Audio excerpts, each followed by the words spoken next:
Magandang buhay. Proverbs 11:2. When pride comes, then comes shame, but with humility comes wisdom. The 8 dangers of pride. Number 1, pride is the oldest sin in the Bible.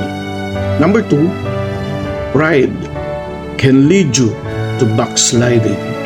Number 3, pride can destroy you. Number 4, pride can cause division. Number 5, pride can lead you to a wrong direction. Number 6, pride can destroy your family. Number 7, pride leads to a wrong decision.